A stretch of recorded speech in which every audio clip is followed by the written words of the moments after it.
नमस्कार, news live में आप सबका बहुत बहुत स्वागत। आपके साथ मैं हूं ममता चोपड़ा। रात के 8 बज चुके हैं और हम भी हाजिर हैं दिन भर की सभी बड़ी खबरों को लेकर।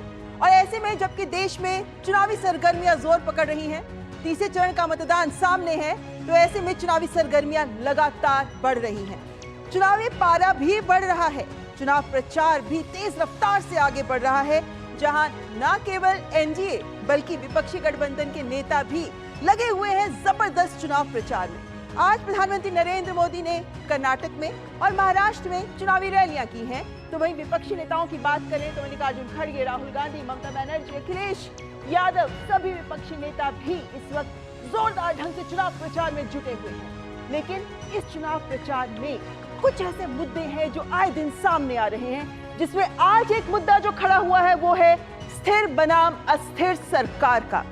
और यही रहेगा आज के हमारे न्यूज लाइव में चर्चा का विषय भी, कि क्या जनता स्थिर सरकार के लिए वोट देना चाहेगी?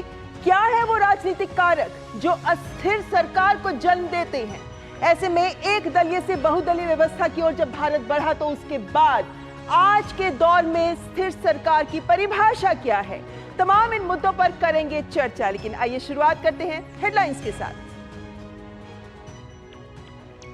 प्रधानमंत्री नरेंद्र मोदी ने महाराष्ट्र के सोलापुर और सतारा, कर्नाटक के बागलकोट और पुणे में विशाल जनसभा को किया संबोधित। सोशल मीडिया पर फैलाई जा रही भ्रामक जानकारी के प्रति भी देशवासियों को किया आगाह। एससी, एसटी और पिछड़े वर्ग के आरक्षण को पूरी ताकत देने के लिए जताई प्रतिबद्धता। 5 साल 5 पीएम के विपक्ष के फॉर्मूले पर बरसे प्रधानमंत्री। बीजेपी समेत एनडीए के दिग्गजों का धुआंधार प्रचार। केंद्रीय गृह मंत्री अमित शाह ने बिहार के झंझारपुर और बेगूसराय में की रैली, तो जेपी नड्डा ने तेलंगाना में चुनाव प्रचार की संभाली बागडोर। बिहार के मुख्यमंत्री नीतीश कुमार ने भी एनडीए उम्मीदवारों के लिए किया प्रचार। चुनावी रण में विपक्ष ने भी ठोका दम। कर्नाटक के गुरमितकल में मल्लिकार्जुन खड़गे ने की रैली, गुजरात के पाटन में राहुल गांधी ने, तो अखिलेश यादव ने उत्तर प्रदेश एटा में की चुनावी सभा। वहीं ममता बनर्जी ने मुर्शिदाबाद में कलाकारों के साथ किया नृत्य। दिग्गजों ने किया नामांकन। भाजपा के वरिष्ठ नेता राजनाथ सिंह ने लखनऊ से, तो स्मृति ईरानी ने अमेठी से, संबित पात्रा ने पुरी से दाखिल किया अपना नामांकन। आरजेडी प्रत्याशी रोहिणी आचार्य ने सारण से भरा पर्चा। वहीं इंदौर में कांग्रेस को झटका, उम्मीदवार अक्षय बम ने पर्चा वापस लेकर थामा भाजपा का दामन। केंद्रीय गृह मंत्री अमित शाह का फेक वीडियो शेयर करने के मामले में असम से पहली गिरफ्तारी। असम पुलिस ने रितोम सिंह नाम के शख्स को किया गिरफ्तार। दिल्ली पुलिस एफआईआर दर्ज कर तेलंगाना पहुंची। कई लोगों को पूछताछ के लिए बुलाया गया।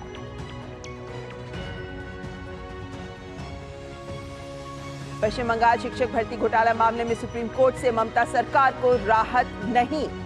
नियुक्तियां रद्द करने के कलकत्ता हाईकोर्ट के आदेश पर रोक लगाने से किया इनकार। मामले की अगली सुनवाई 6 मई को, तब तक सीबीआई जांच पर रहेगी रोक।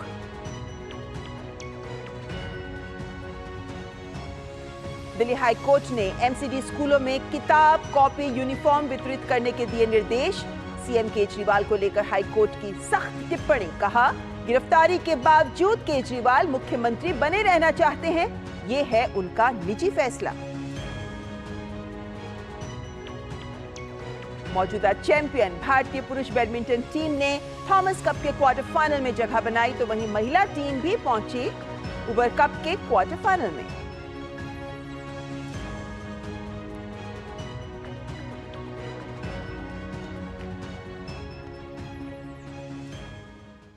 तो आइए करते हैं शुरुआत चुनाव प्रचार की खबर से। देश में आम चुनावों की धमक दिन प्रतिदिन तेज होती जा रही है और चुनाव प्रचार के दौरान विभिन्न मुद्दे मुखरता से उठाए जा रहे हैं।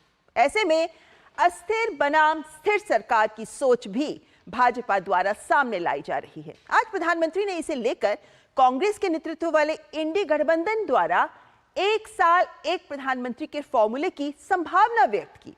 तो वहीं अमित शाह ने भी राजनीतिक स्थिरता की महत्ता को सामने रखा, यानी अब स्थिर बनाम अस्थिर सरकार का मुद्दा आने वाले दिनों में चुनाव प्रचार में तूल पकड़ सकता है।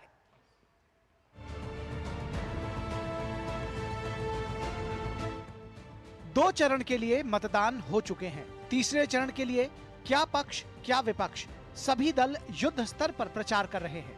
एनडीए गठबंधन हो या इंडी गठबंधन, दोनों ही देश की कमान संभालने के लिए चुनावी समर में जनता के बीच बेहतर सरकार देने का वादा कर रहे हैं।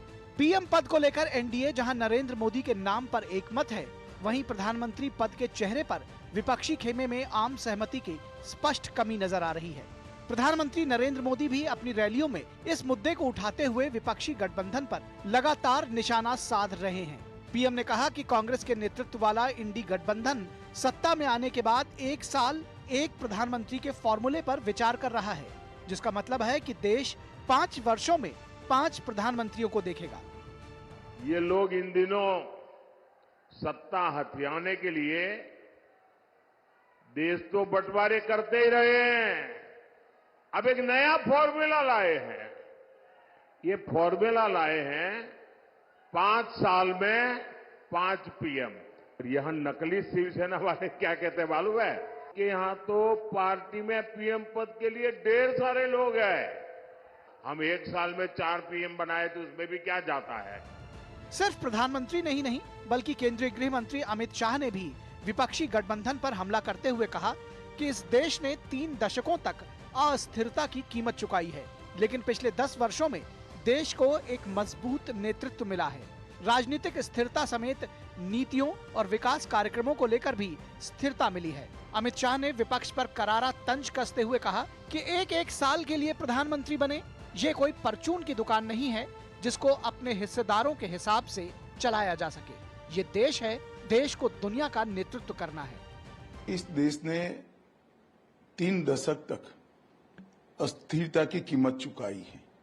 अब इंडी अलायंस अगर ये कहता है कि 1 साल शरद पवार बनेंगे, 1 साल ममता जी बनेगी, 1 साल स्टालिन बनेंगे, कुछ बचेगा तो राहुल जी बन जाएंगे, इस तरह से देश नहीं चलता है। मैं देश की जनता को मनपूर्वक अपील करना चाहता हूं कि अगर कोई संभावना है ही नहीं, मगर अगर इंडी अलायंस को बहुमत मिलता है तो देश की जनता ये जरूर सोचे इसका प्रधानमंत्री कौन बनेगा। हालांकि इंडी गठबंधन की इस मामले में अपनी दलीलें हैं। शिवसेना उद्धव गुट के सांसद संजय राउत ने कहा कि हम किसे अपना प्रधानमंत्री चुनते हैं ये हमारी इच्छा है, ये हम लोगों की मर्जी है कि हम 2 प्रधानमंत्री बनाएं या 4 प्रधानमंत्री बनाएं। मिलीजुली सरकार यहाँ बने, देश चलाए, और हम किसको प्राइम मिनिस्टर बनाना है हमारी मर्जी है। हम 4 बनाएंगे 1 साल में, 2 बनाएंगे, लेकिन देश हम तानाशाही की तरफ नहीं जाने देंगे।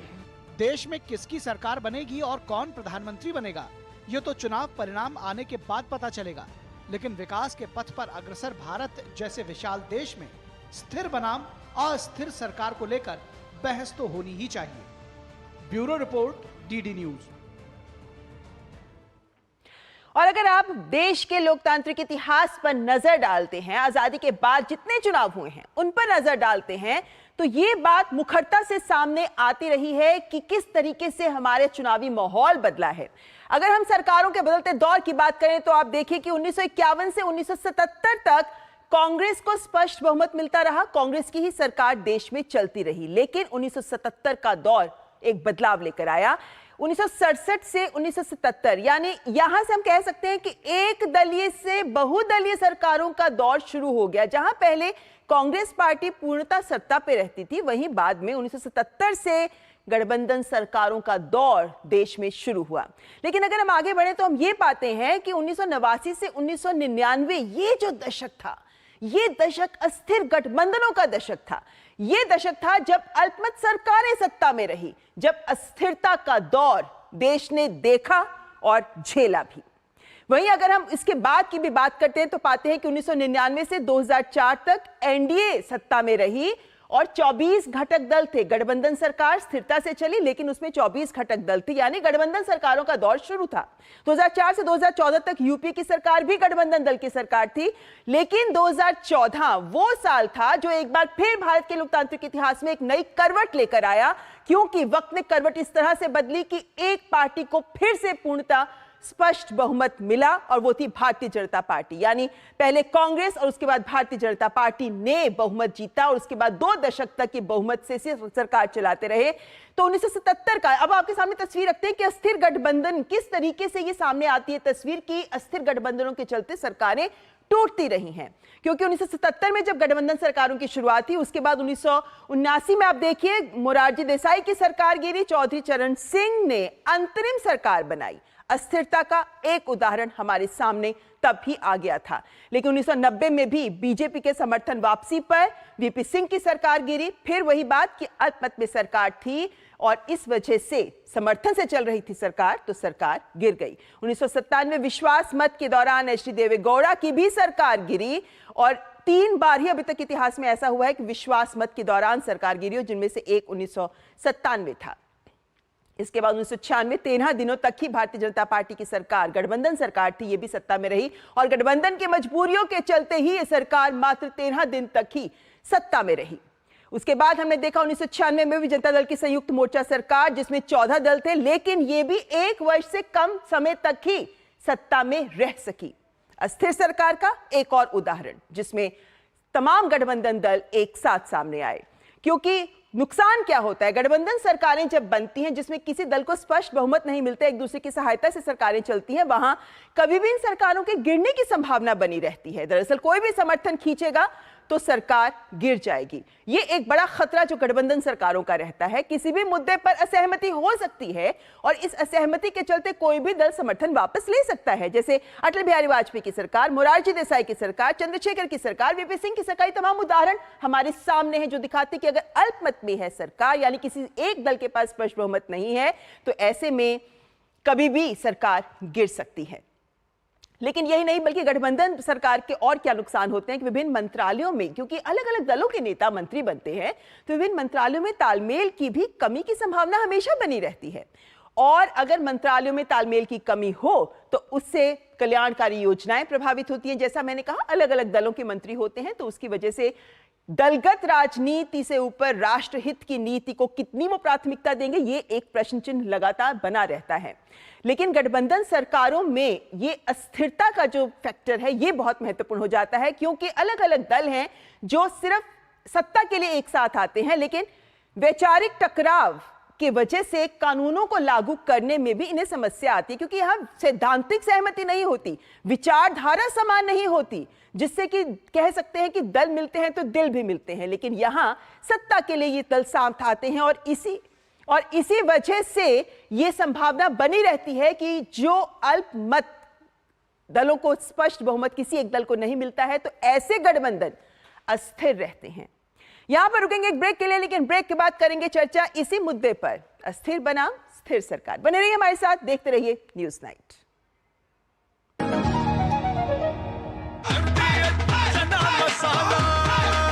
अब छोलिया हो या लोबिया, सफेद चने या काले चने, सब कुछ मजेदार बने। मेरे 1 वोट से घर में मुफ्त राशन आया, अब मेरे वोट से और 5 साल तक मिलेगा। ये है मोदी की गारंटी और मेरी गारंटी। कमल का बटन दबाएं, भाजपा को जिताएं। मैं क्या जी, सब जानते हैं, जहां दिखे मारियो, अपना समझ के खा लियो।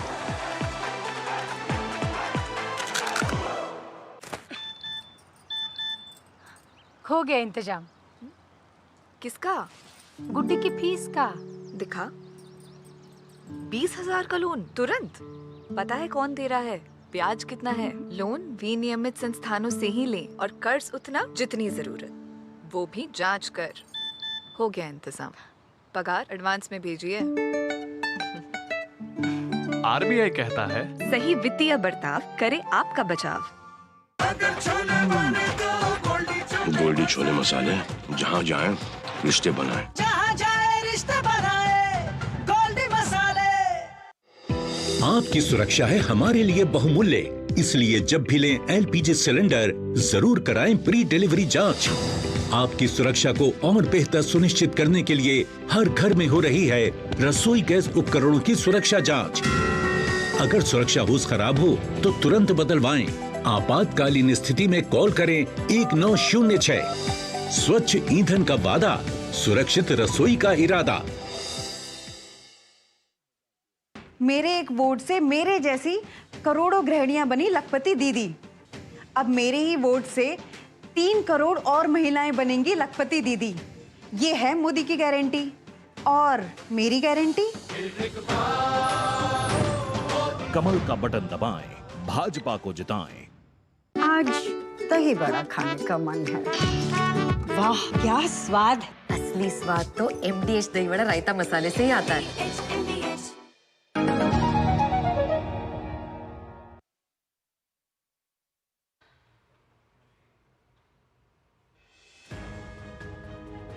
और ब्रेक के बाद एक बार फिर आपका स्वागत। आप देख रहे हैं न्यूज नाइट, जिसमें हम आज बात कर रहे हैं स्थिर बनाम स्थिर सरकार की, जिससे जुड़ा है हमारा आज का विशेष, जो कहता है विपक्षी गठबंधन के कितने चेहरे। और इस पर बात करने के लिए हमारे साथ मौजूद हैं भाजपा प्रवक्ता शाइना NC, कांग्रेस प्रवक्ता ज्योति कुमार सिंह और साथ ही राजनीतिक विश्लेषक शांतनु गुप्ता भी हमारे साथ जुड़े हुए हैं। सभी मेहमानों का स्वागत करते हैं। ज्योति कुमार जी, शुरुआत में आपसे करना चाहूंगी, क्योंकि जब विपक्षी गठबंधन की शुरुआत हुई उस वक्त देश को भी काफी उम्मीदें रहीं और जिस पर लगातार विपक्षी गठबंधन की ओर से भी काम करने का प्रयास किया जाता रहा है। लेकिन आपकी थीम थी जुड़ेगा भारत, जीतेगा भारत। ये जो जुड़ाव की बात विपक्षी गठबंधन कर रहा है, ये बहुत जरूरी है। ऐसे में मेरा सवाल यही है कि क्या नेतृत्व के मसले पर भी आपका विपक्षी गठबंधन जुड़ा हुआ है? ममता जी, जब इस देश में इतने बड़े बड़े सवाल हैं और हमारे गठबंधन तो 140 करोड़ जनता के साथ है और उनके द्वारा बनाया गया इंडिया गठबंधन, जो नेताओं के द्वारा जो रिप्रेजेंटेशन हो रहा है, जुड़ाव तो इस बात के लिए है कि जब देश में प्रधानमंत्री ये बात कह रहे हैं मंगलसूत्र बेचा जा रहा है और सोने की बात कर रहे हैं, रानी शक्ति की बात कर रहे हैं और उस पार्टी से अलायंस कर रहे हैं जिस पार्टी का एक पूर्व प्रधानमंत्री का भतीजा दो हजार महिलाओं के साथ दुष्कर्म के वीडियो बन रहे हैं और उसको विदेश भगाया जाता है। मुद्दे तो उन लोगों के हैं। सरकार तो बनेगी और अस्थिर इसलिए बन जाएगी इंडिया गठबंधन और विपक्ष के नेताओं की, क्योंकि प्रधानमंत्री इतने वादे किए और सारे वादे विफल हो गए। विपक्ष की सरकारें तो इसलिए बन जाएंगी और स्थिर इसलिए रहेंगी क्योंकि 1% लोग के पास जितने धन है तो 40% धन कंट्रोल करता है केवल इस देश के 1%। 22 लाख करोड़ रुपया इन्होंने माफ किया, 16 लाख करोड़ रुपया माफ किया केवल 22 अमीर लोगों के, बट किसानों के माफ नहीं किए। इसलिए जो सरकार जो बन रही है, जो हमारी इस बार सरकार बनेगी, वो स्थिर सरकार इन्हीं कारणों से बनेगी कि इनके जो झूठे गुब्बारे थे वो फूट गए हैं, जिनकी बौखलाहट आपको 2 चरणों में दिख गया। पहले में 102 में 80 सीटें इंडिया गठबंधन को आ रही है और अभी जो 85-79 हुए हैं उसमें 60 आ रही है। ये पूरी इनकी सुफड़ा साफ हो गई केवल और केवल इनके झूठ बोलने के कारण। इसलिए इस गलतफहमी में सरकार की प्रवक्ताएं और या नेताएं न रहें कि उनकी पार्टी स्थिर आ रही है। उनकी पार्टी सबसे कम वोट लाकर सबसे कम सीट लाकर इस बार 2024 में उनका रिजल्ट आए। देखिए ज्योति कुमार जी, जाहिर है कि इस वक्त चुनावी माहौल है और हर दल को ये उम्मीद रखनी ही चाहिए कि वो बेहतर ही कर रहे हैं और ये दावा भी हर दल को करने का पूरा हक है। लेकिन एक बड़ा सवाल चूंकि जनता के जहन में भी रहता है, और ये इसलिए मैं सवाल आपसे कर रही हूं क्योंकि एक आम जन के सामने एक तस्वीर उकेरी जा रही है चुनाव में, और ये तस्वीर ये है कि एक और मजबूत नेतृत्व है, एक चेहरा है, और दूसरी ओर कोई चेहरा नहीं है। और ये सवाल मैं इसलिए भी आपसे उठा रही हूं, मैं आपके पास वापस इस सवाल को लेकर इसलिए आ रही हूं क्योंकि उदाहरण एक कर्नाटक का भी हमारे सामने है कि जब सरकार बनी 5 दिन तक सीएम कौन होगा ये कांग्रेस पार्टी ही डिसाइड नहीं कर पाई, क्योंकि 2 बड़े चेहरे थे उनके सामने, किसको नेता बनाए, किसको मुख्यमंत्री का पद दे। ये तो राज्य की बात थी, और ऐसे उदाहरण विभिन्न राज्यों में आप ही नहीं, कांग्रेस ही नहीं, बीजेपी की सरकारों के साथ भी उदाहरण हमारे सामने है। इसीलिए मैं सवाल कर रही हूं, कौन होगा विपक्षी गठबंधन का चेहरा, ये हर व्यक्ति जानना चाहता है। आज आप लोगों के विपक्षी गठबंधन की ओर से ये बात कही गई कि कितने ही प्रधानमंत्री हम बना लें, किसी को क्या फर्क पड़ता है, ये हमारे ऊपर है। लेकिन ये तो जनता की उम्मीदें और अपेक्षाएं भी तो है जिनका ख्याल रखना होगा आपको, इसलिए ये सवाल आज उठ रहा है।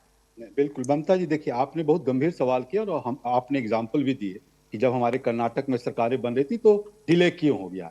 तो क्या मैं ये सवाल पूछ सकता हूँ भारतीय जनता पार्टी से कि जब ये 4 अभी जो इलेक्शन हुए थे 4-5 स्टेटों में, जिनमें छत्तीसगढ़, मध्य प्रदेश और राजस्थान, इन प्रदेशों में भी इनको क्यों लेट हो रहे थे सीएम मैंने बनाने तो कहा में? क्या मैंने तो कहा है कि ये भाजपा के साथ भी हुआ है, चाहे वो तो मैं वही कह रहा हूं, उत्तर प्रदेश हो, महाराष्ट्र हो इत्यादि।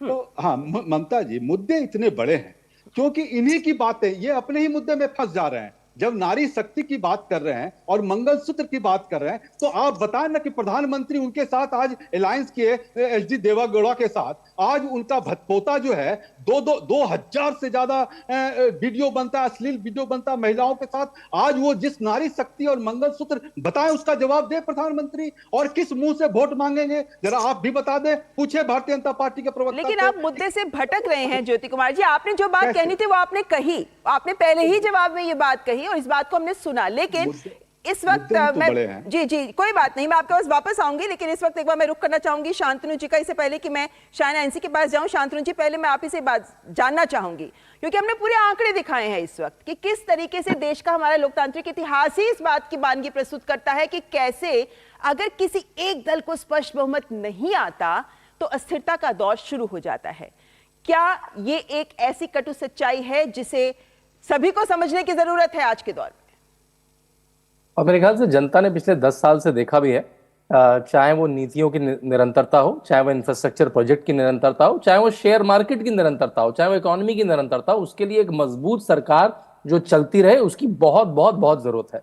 और पिछले 10 साल से देखा भी हमने, पिछले 10 साल से देखा भी कैसे एक मजबूत सरकार की निरंतरता हमको 10वीं 11वीं इकोनॉमी से लेकर 5वीं इकोनॉमी ले आई। और प्रधानमंत्री कह भी रहे हैं कि मैं अपने तीसरे टर्म में भारत को तीसरी सबसे बड़ी इकोनॉमी बना दूंगा, और आईएमएफ और बड़ी बड़ी एजेंसियां उसको सपोर्ट भी कर रही है कि हाँ ऐसा हो भी सकता है अगर एक मजबूत स्थिर सरकार रहे। और प्रधानमंत्री ने अपने भाषण में उसको कहा भी है, क्योंकि देखिए इंडी गठबंधन में जो सबसे बड़ी प्रॉब्लम है उसका नेता कौन है, और उसी के चक्कर में वो टूटता भी दिख रहा है।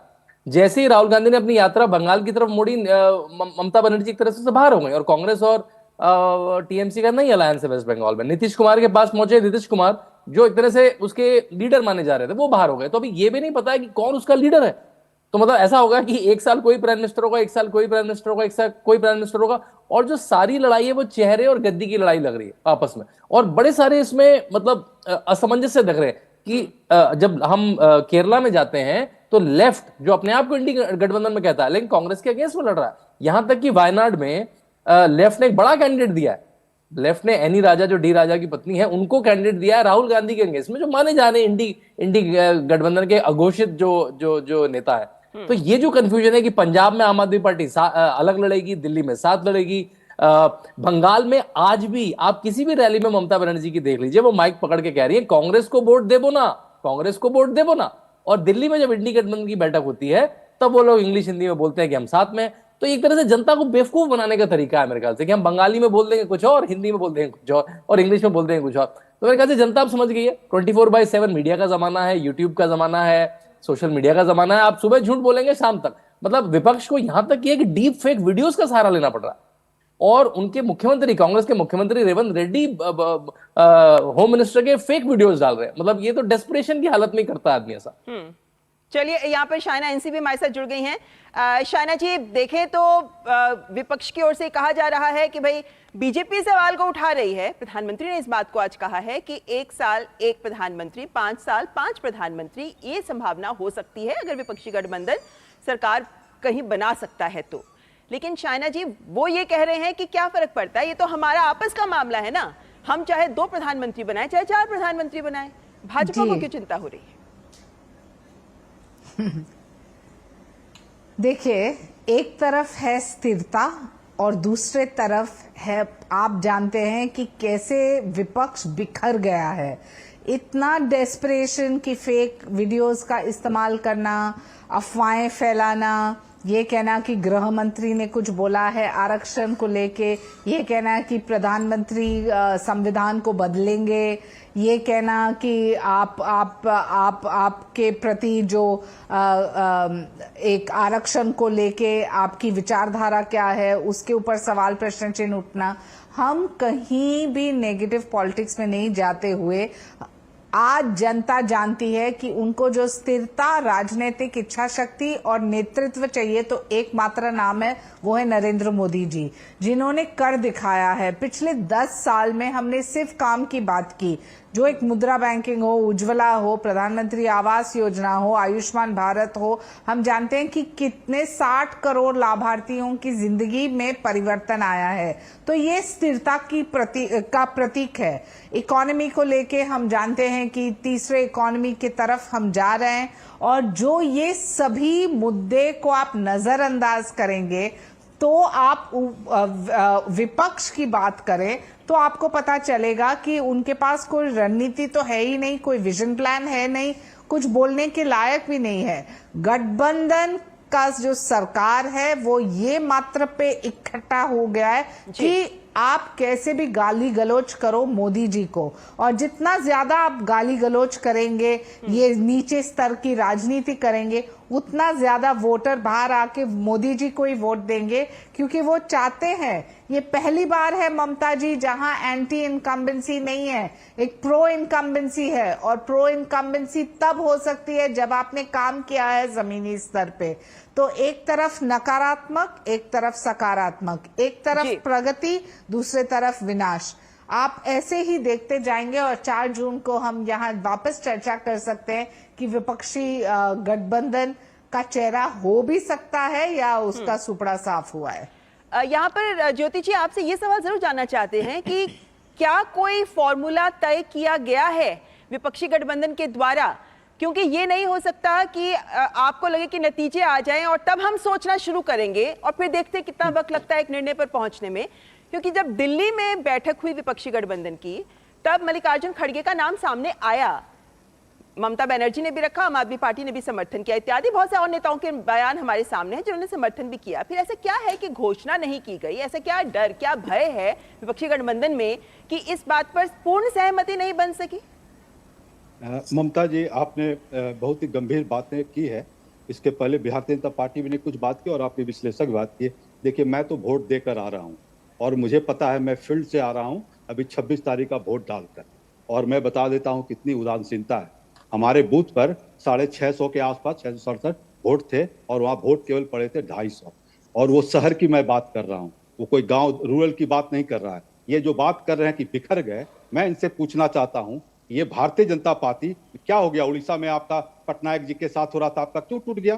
पंजाब में क्या हुआ अकाली दल के साथ, क्यों टूट गया? आपका हरियाणा में क्यों टूट गया? आपका तमिलनाडु में क्यों टूट गया? आप मुझे दूसरे को लोगों को गुमराह कर रहे हैं। आपको ये फिक्र है, जी चुप रहिए, वो राजनीतिक जल जिनके पास सबसे लोकप्रिय नेता है पूरे विश्व में। जब बोलने की बात रखने दीजिए। मैं तो उनमें नहीं बोला।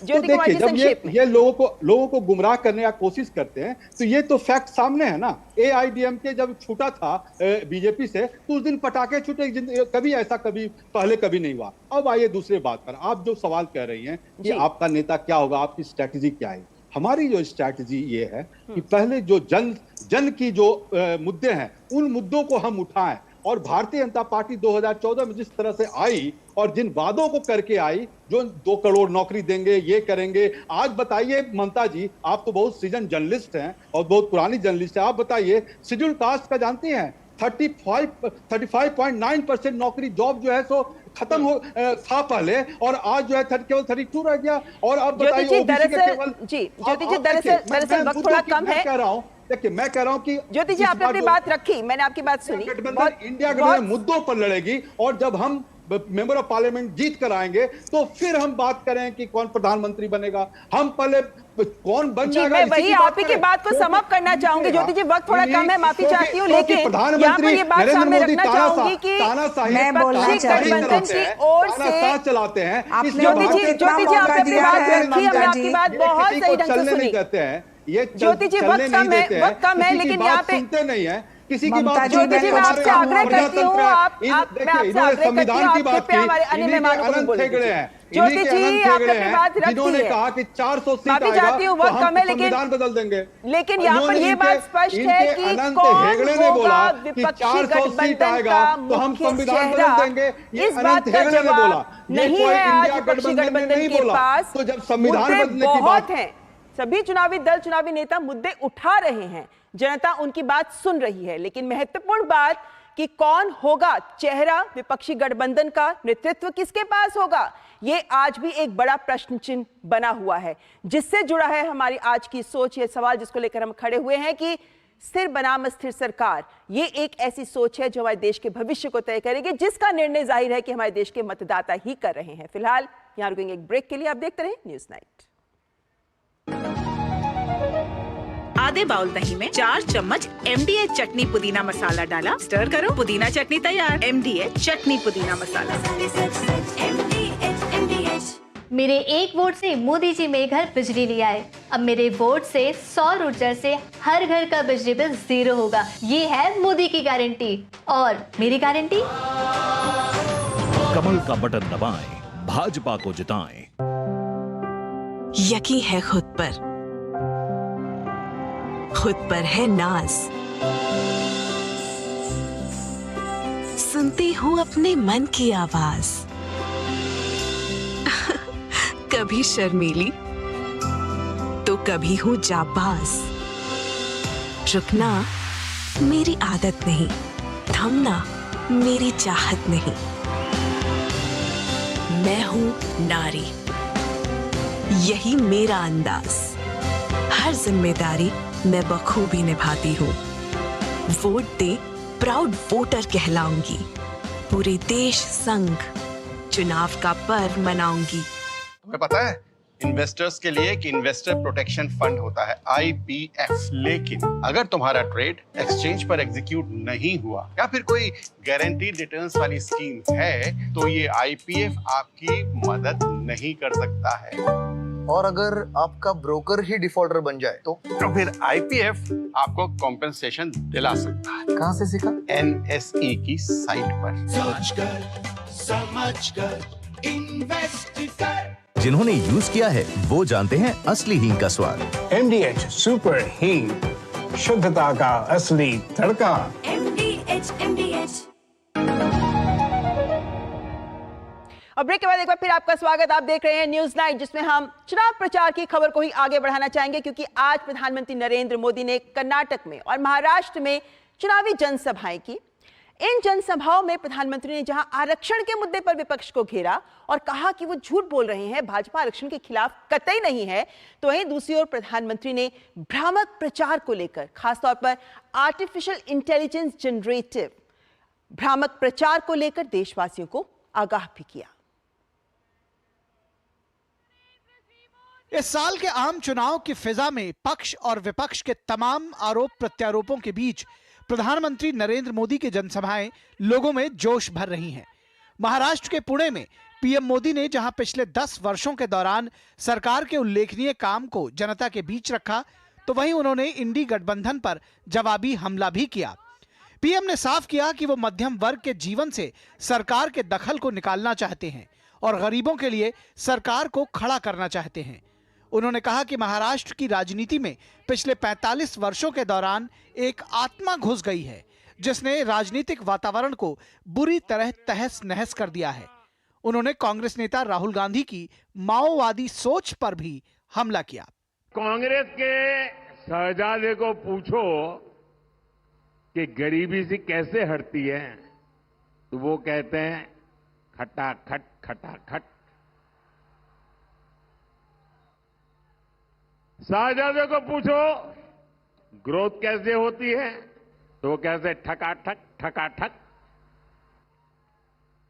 शहजादे को पूछो कि विकसित भारत बनाने का कोई प्लान है, तो वो कहते हैं टकाटक टकाटक। दुनिया आज कह रही है कि इंडस्ट्री 4.0 को भारत लीड करेगा, लेकिन कांग्रेस भारत को लाइसेंस कोटा राज की तरफ धकेलने में जुटी है। कांग्रेस के शहजादे की बातें खतरनाक है। खुद कांग्रेस के लोग इनके कारण कांग्रेस छोड़ छोड़ करके निकल रहे हैं।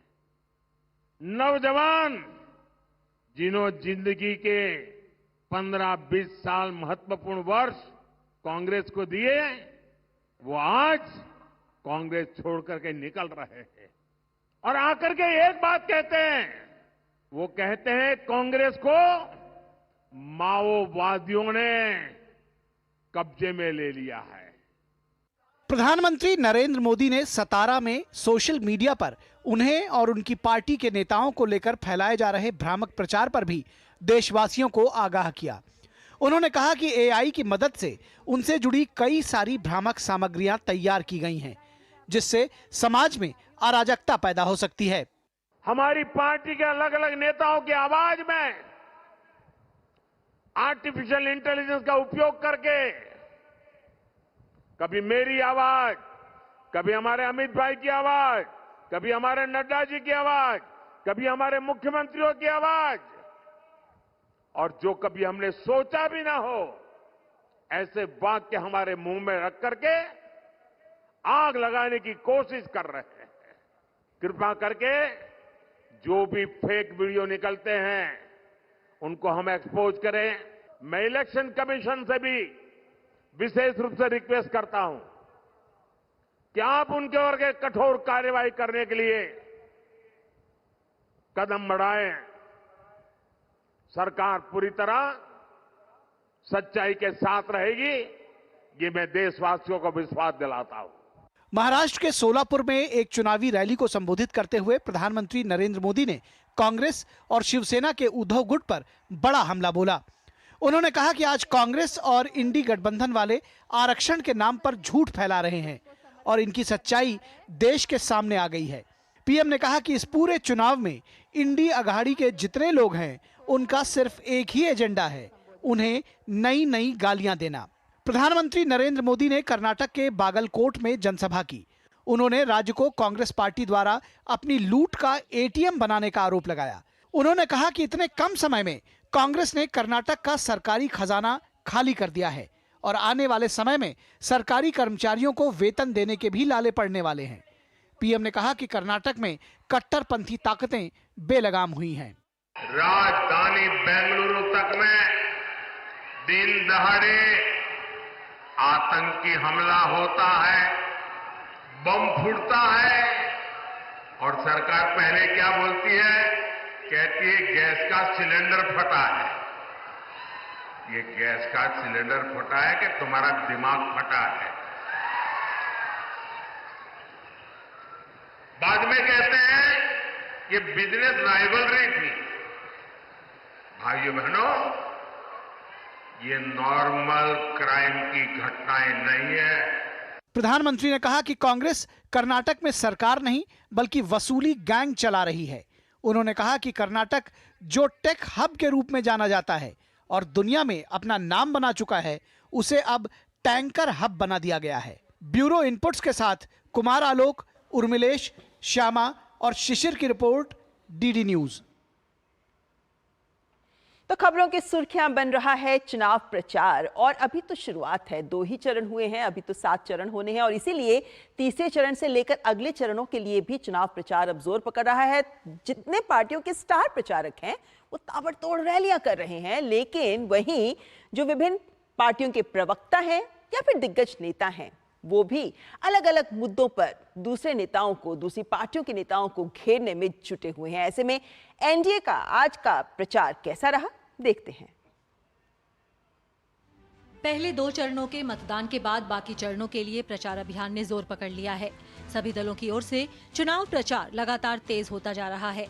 तमाम राजनीतिक दल मतदाताओं को अपने पक्ष में रिझाने के लिए एड़ी चोटी का जोर लगा रहे हैं। इसी कड़ी में भाजपा के वरिष्ठ नेता अमित शाह ने बिहार और असम में चुनाव प्रचार की कमान संभाली। अमित शाह ने गुवाहाटी में रोड शो किया, वहीं बिहार के मधुबनी और बेगूसराय में जनसभाओं को संबोधित करते हुए उन्होंने महागठबंधन पर हमला बोला। अमित शाह ने कहा कि कांग्रेस पिछड़ा वर्ग विरोधी पार्टी है और लालू जी भी अपने बेटे को मुख्यमंत्री बनाने के लिए पिछड़ा वर्ग विरोधी कांग्रेस पार्टी की गोद में बैठे हैं। ये कहते हैं हम वापिस आएंगे, मुस्लिम पर्सनल लॉ लाएंगे। अरे लालू जी, आपको वापिस आना भी नहीं है और पर्सनल लॉ आना भी नहीं है। पूरे देश में यूसीसी लागू करने का काम भारतीय जनता पार्टी करेगी भाइयों, भारतीय जनता पार्टी। वहीं पार्टी के राष्ट्रीय अध्यक्ष जेपी नड्डा ने तेलंगाना में चुनाव प्रचार की बागडोर संभाली। उन्होंने प्रदेश की कांग्रेस सरकार समेत इंडी गठबंधन को घेरते हुए कहा कि मोदी जी कहते हैं देश से भ्रष्टाचार हटाओ, जबकि इंडी अलायंस भ्रष्टाचारियों को बचाने में लगा हुआ है। घमंडिया अलायंस के लोग वो हैं जो सत्ता हथियाने के लिए लगे हैं, आपकी सेवा के लिए नहीं लगे हैं। मोदी जी कहते हैं भ्रष्टाचार हटाओ, ये कहते हैं भ्रष्टाचारियों को बचाओ। इसके अलावा भाजपा के अन्य शीर्ष नेताओं ने भी प्रचार में ताकत झोंकी हुई है। ओडिशा के संभलपुर से पार्टी के उम्मीदवार धर्मेंद्र प्रधान ने रोड शो और जनसभाओं के जरिए प्रचार किया। इस दौरान उन्होंने कहा कि ओडिशा की अस्मिता, ओडिशा की भाषा, ओडिशा की संस्कृति आज समस्या में है और कुछ बाहरी लोग ओडिशा के हितों को हड़पना चाहते हैं। उड़ीसा की ये मध्यांचल में, ग्रामीण इलाका में, आदिवासी इलाका में, किसानों के इलाका में, पिछड़े इलाकों में नरेंद्र मोदी जी के प्रति कितने आकर्षण है। मोदी जी ने कल ही कहा अपार संभावना के राज्य इस ओडिशा को देश में 1 नंबर बनानी है। वहीं मध्य प्रदेश के पूर्व मुख्यमंत्री और विदिशा से भाजपा उम्मीदवार शिवराज सिंह चौहान के रायसेन में रोड शो के दौरान भारी भीड़ देखने को मिली। जनसभा को संबोधित करते हुए उन्होंने कहा कि अब कांग्रेस अब अपने अंतिम चरण की ओर है। इतनी गर्मी रहती है, उन्होंने फूलों की वर्षा की है। भाई तुम्हारी जिंदगी में कांटे नहीं रहने देगा। आओ साथ चले, 100% मतदान करें और भैया को भारी वोटों से जिताओ। इस बीच लोकसभा के बचे हुए 5 चरणों के लिए एनडीए के शीर्ष नेताओं के साथ साथ प्रत्याशी जनता के बीच पहुंच रहे हैं। इसी कड़ी में राजस्थान के मुख्यमंत्री भजन लाल शर्मा पश्चिम बंगाल में भाजपा उम्मीदवारों के लिए प्रचार करते नजर आए। वहीं गुना से पार्टी के उम्मीदवार ज्योतिरादित्य सिंधिया भी प्रचार करते दिखे। उन्होंने विकास के नाम पर वोट की अपील की। दूसरी तरफ बिहार के मुख्यमंत्री नीतीश कुमार भी राज्य में एनडीए उम्मीदवारों के लिए प्रचार करते दिखे। उन्होंने महागठबंधन को निशाने पर लेते हुए प्रदेश की सभी सीटों पर जीत का दावा किया। उधर असम के मुख्यमंत्री हेमंत बिस्वा शर्मा ने भी प्रदेश में कई जगहों पर प्रचार किया। साथ ही उन्होंने कहा कि प्रदेश की सारी सीटों पर एनडीए उम्मीदवार जीत दर्ज करेंगे। जनादेश डेस्क, डीडी न्यूज। तो ये थी बात एनडीए की, लेकिन अगर विपक्षी गठबंधन की बात करें तो विपक्षी गठबंधन के भी विभिन्न नेता जोरदार प्रचार में जुटे हुए हैं, क्योंकि एक ओर वे जहां भाजपा पर हमलावर हैं, तो वहीं दूसरी ओर महंगाई जैसे मुद्दों को लेकर भी जनता के बीच जा रहे हैं। जनसभाएं भी हो रही हैं, तो साथ ही साथ डोर टू डोर कैंपेन भी हो रहा है, यानी लोगों तक पहुंचने की भरपूर कोशिश कर रहा है विपक्षी गठबंधन। लोकसभा चुनाव के लिए प्रचार जोरों पर है। विपक्षी इंडी गठबंधन ने प्रचार में पूरी ताकत झोंक दी है। इसी कड़ी में समाजवादी पार्टी अध्यक्ष अखिलेश यादव ने उत्तर प्रदेश के इटावा में चुनाव प्रचार करते हुए सत्तारूढ़ बीजेपी पर जमकर निशाना साधा। उन्होंने कहा कि ये 14 में आए थे और 24 में चले जाएंगे। ये 14 में आए थे और 24 में चले जाएंगे। इन्होंने बहुत अन्याय किया है, बहुत लोगों को तकलीफ परेशानी पहुंचाई है, झूठे मुकदमे लगे हैं। पंजाब में कांग्रेस ने लोकसभा चुनाव के लिए अपनी तीसरी लिस्ट जारी कर दी है। 4 लोकसभा सीटों पर उम्मीदवारों की घोषणा की गई है। गुरदासपुर से सुखजिंदर रंधावा, लुधियाना से अमरिंदर सिंह राजा, खंडूर साहिब से कुलबीर जीरा और आनंदपुर साहिब से विजयेंद्र सिंगला को टिकट दिया गया है।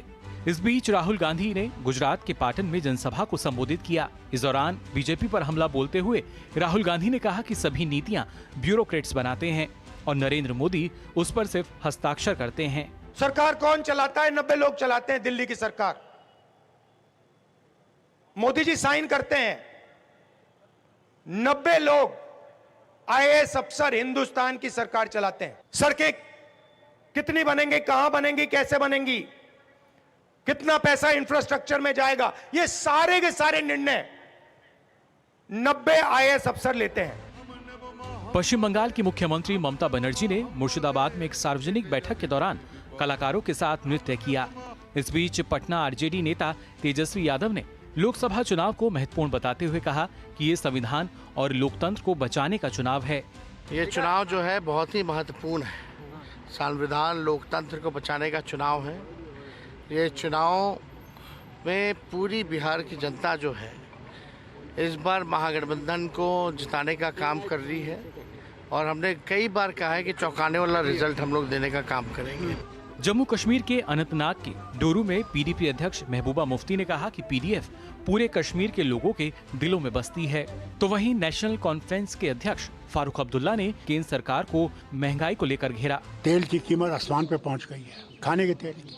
बिजली के फीस के नीचे गरीब दब गया है।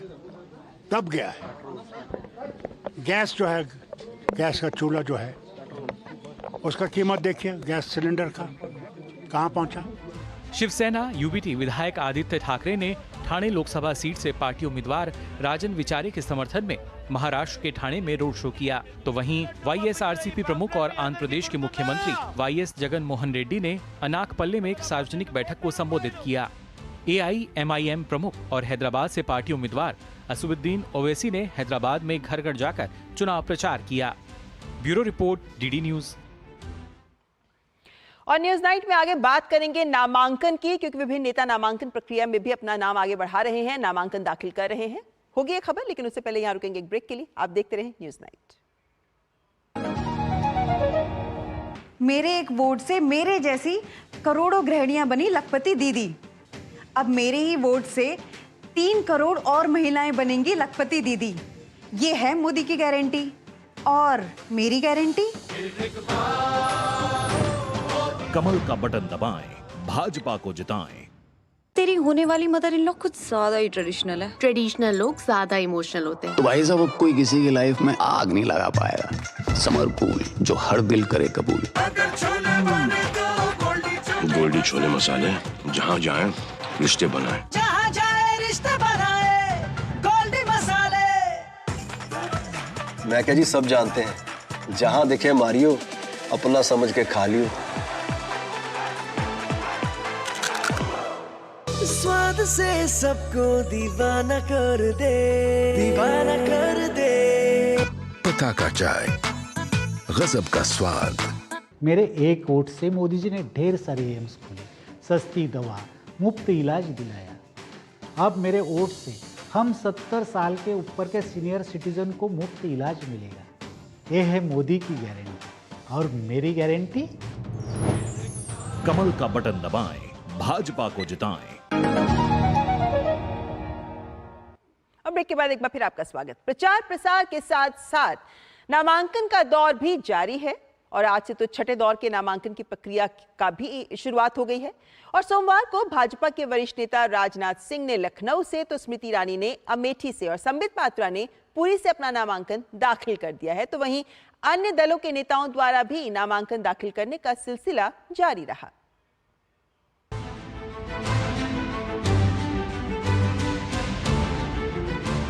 भारत दुनिया का सबसे बड़ा लोकतंत्र है और लोकतंत्र के इस महापर्व पर पूरी दुनिया की निगाहें टिकी हुई हैं। देश में लोकसभा चुनाव के लिए अब तक 2 चरणों में मतदान हो चुका है। ऐसे में अब अन्य चरणों के लिए प्रचार प्रसार के साथ नामांकन का दौर भी जारी है। भाजपा, कांग्रेस समेत अन्य दलों के उम्मीदवार भी नामांकन दाखिल करते दिखे। हाल ये रहा कि सभी दलों के प्रत्याशी धूम धड़ाके के साथ अपनी ताकत क्षमता का परिचय देते नजर आए। इस कड़ी में भाजपा के वरिष्ठ नेता और लखनऊ से पार्टी के उम्मीदवार राजनाथ सिंह ने नामांकन दाखिल किया। इस मौके पर उनके साथ उत्तर प्रदेश के मुख्यमंत्री योगी आदित्यनाथ और उत्तराखंड के मुख्यमंत्री पुष्कर सिंह धामी भी मौजूद रहे। इससे पहले उन्होंने रोड शो किया, जिसमें भारी संख्या में लोगों की भीड़ देखने को मिली। वहीं दूसरी तरफ अमेठी से भाजपा उम्मीदवार स्मृति ईरानी ने भी अपना नामांकन पत्र दाखिल किया। इससे पहले उन्होंने भी रोड शो किया। इस दौरान मध्य प्रदेश के मुख्यमंत्री मोहन यादव भी मौजूद रहे। स्मृति ईरानी ने इस मौके पर कहा कि अमेठी एक बार फिर प्रधानमंत्री मोदी के नेतृत्व में जनादेश देने को तैयार है। भारतीय जनता पार्टी की प्रत्याशी के नाते अमेठी की सेवा में आज मैंने अपना नामांकन अमेठी की जनता के आशीर्वाद, समर्थकों के सहयोग से भरा। ये वो अमेठी है जिसने 15 साल एक लापता सांसद के चलते इसी गौरीगंज में खाद की लाइन में खड़े किसानों की छातियों पर, पीठ पर लाठी पड़ते देखा। इसके अलावा भाजपा के प्रवक्ता और ओडिशा की पुरी लोकसभा सीट से पार्टी उम्मीदवार संबित पात्रा ने भी पर्चा दाखिल किया। संबित पात्रा ने भी नामांकन दाखिल करने से पहले पुरी में रोड शो किया। संबित पात्रा ने इस दौरान अपनी जीत की उम्मीद जताते हुए कहा कि देश में एक बार फिर एनडीए की सरकार बनने जा रही है। आज मैंने पुरी लोकसभा सीट से अपना नॉमिनेशन फाइल किया है। आज मैंने कुछ कागजों में हस्ताक्षर किया, मगर ये तो सिर्फ कागज थे। विगत 5 वर्षों में मैंने हृदयों में, दिलों में हस्ताक्षर किया है। 5 वर्ष में यहाँ रह करके मैंने काम किया है। मैंने लोगों के बीच, जनता के बीच कर्म किया है और ईश्वर ने कहा है फल वो देंगे, अवश्य देंगे। उधर सारण लोकसभा सीट से आरजेडी प्रत्याशी और लालू यादव की बेटी रोहिणी आचार्य ने भी नामांकन दाखिल किया। इस दौरान उनके पिता लालू प्रसाद यादव और पार्टी के वरिष्ठ नेता मौजूद रहे। वहीं उनके भाई तेजस्वी यादव ने सारण में जनता से रोहिणी को समर्थन देने की अपील की। फिर से लालटेन जो है जलने का काम करेगा, लेकिन आप सब लोगों से, सभी नौजवान युवा साथियों से बूथ पे टाइट रहने की जरूरत है। एक आदमी तक वोट बनाने की जरूरत है। वहीं ठाणे लोकसभा सीट से उद्धव ठाकरे की शिवसेना यूबीटी के उम्मीदवार राजन विचारे ने भी नामांकन दाखिल किया। आदित्य ठाकरे भी इस दौरान मौजूद रहे और उन्होंने अपने उम्मीदवार की जीत का दावा किया। इसके अलावा अन्य दलों के नेताओं द्वारा भी नामांकन दाखिल करने का सिलसिला जारी रहा। इसी कड़ी में मुंबई दक्षिण मध्य से शिवसेना उम्मीदवार राहुल शेवाले ने पर्चा भरा। इस मौके पर महाराष्ट्र के मुख्यमंत्री एकनाथ शिंदे भी मौजूद रहे। उधर गुरुग्राम में गुड़गांव लोकसभा सीट से भाजपा के मौजूदा सांसद और इस बार भी अपनी दावेदारी पेश कर रहे राव इंद्रजीत सिंह ने हरियाणा के मुख्यमंत्री नायब सिंह सैनी की मौजूदगी में अपना पर्चा दाखिल किया। बहरहाल नामांकन के साथ ही सभी दलों ने प्रचार में तेजी ला दी है। ऐसे में 4 जून को ये देखना दिलचस्प होगा कि किसकी किस्मत पर जीत का सेहरा सजता नजर आएगा। जनादेश डेस्क, डीडी न्यूज। और न्यूज नाइट में आगे आपको बताएंगे कि इंदौर से कांग्रेस को लगा है क्या बड़ा झटका। लेकिन यहाँ पर वक्त एक ब्रेक का। मेरे एक वोट से मोदी जी ने ढेर सारे एम्स खोले, सस्ती दवा, मुफ्त इलाज दिलाया। अब मेरे वोट से हम 70 साल के ऊपर के सीनियर सिटीजन को मुफ्त इलाज मिलेगा। ये है मोदी की गारंटी और मेरी गारंटी। कमल का बटन दबाएं, भाजपा को जिताएं। गोल्डी छोले मसाले, जहाँ जाए रिश्ते बनाए, जहाँ जाए रिश्ते बनाए, गोल्डी मसाले। मैं क्या जी, सब जानते हैं, जहाँ दिखे मारियो, अपना समझ के खा लियो। स्वाद से सबको दीवाना कर दे, दीवाना कर दे। पता का चाय, गजब का स्वाद। इंदौर से कांग्रेस के लोकसभा प्रत्याशी अक्षय बम ने पहले नाम वापस लिया और फिर भाजपा के दफ्तर पहुंचकर सदस्यता ग्रहण की। आपको बता दें कि इस बार लोकसभा चुनाव में अक्षय बम को इंदौर से प्रत्याशी बनाया गया था। अक्षय बम का नामांकन वापस लेना और भाजपा की सदस्यता लेना कांग्रेस के लिए बड़ा झटका माना जा रहा है।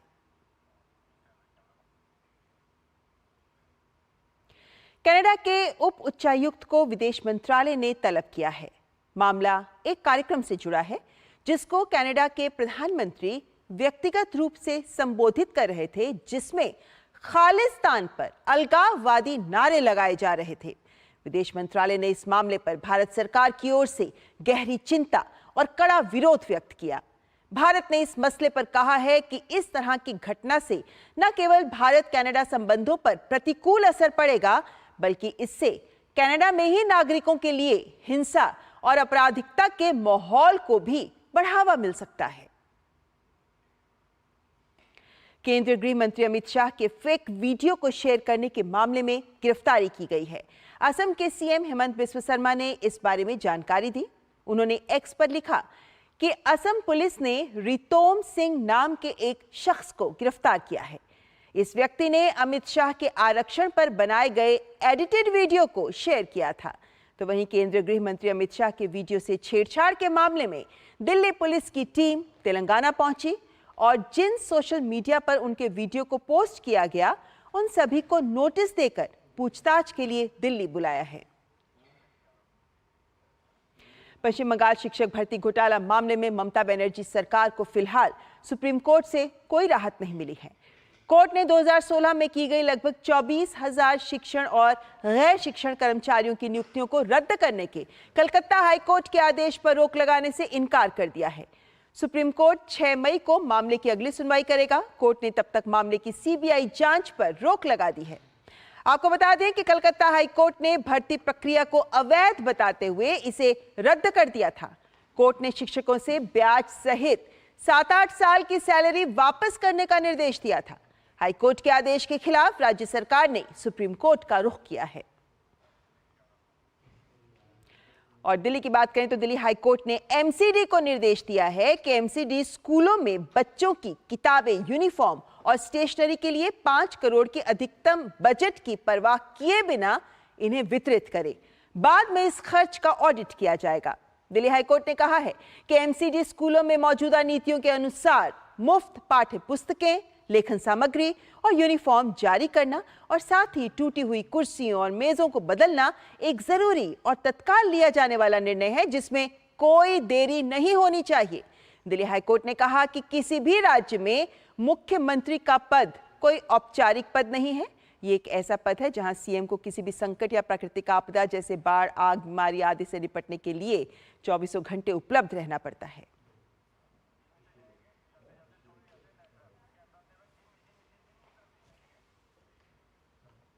और इसी के साथ आज के न्यूज नाइट में बस इतना ही, लेकिन आपको छोड़े जा रहे हैं देश से जुड़ी कुछ अन्य महत्वपूर्ण खबरों के साथ। आप देखिए ये खबरें तेज रफ्तार में। हमारी पूरी टीम को दीजिए इजाजत।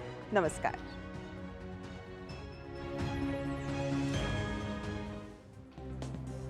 उपराष्ट्रपति जगदीप धनखड़ ने भारत मंडपम में society of Indian law firms भवन के उद्घाटन समारोह पर कानूनी बिरादरी को संबोधित किया।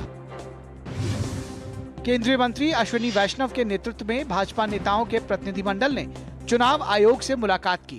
प्रतिनिधिमंडल में अश्विनी वैष्णव के अलावा भाजपा नेता अनिल बलूनी और ओम पाठक भी शामिल थे।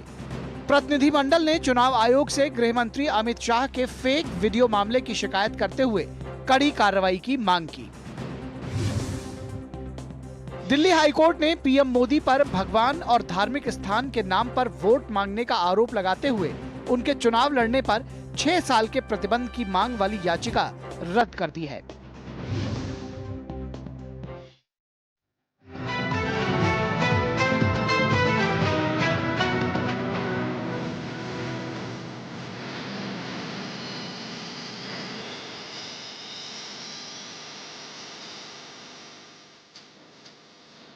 न्यूज नाइट के प्रायोजक थे MDH, बढ़िया है, शुद्ध है। MDH मिर्ची, धनिया, हल्दी, असली मसाले, सच। MDH